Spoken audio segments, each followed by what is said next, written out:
How's it going, everyone? Logan Anderson here, allstrongfitness.org, back with another video for you today. If you do enjoy these inclusive fitness and health videos, please leave a like and subscribe. It really helps out the channel. Spread the word about inclusive fitness and help others just learn more about their health and wellness. So this is another edition of Fitness Friday, where we talk about a fitness-related question for a couple minutes, just give you an introduction on it.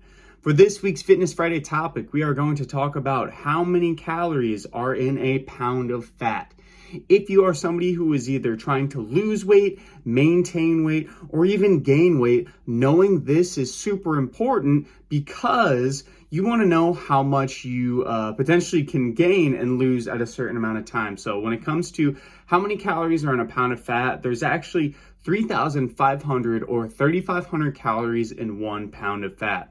So if you're thinking about trying to lose fat, that would mean over a week, over a month, you would have to try to eat 3,500 calories less than what your body typically burns day to day. So usually individuals who are trying to lose about a pound a week means that they're going to subtract 500 calories per day or 3,500 calories per week to lose that 1 pound a week. Obviously, you can make this a little more intense and do 1,000 calories less. Then you're going to be doing 2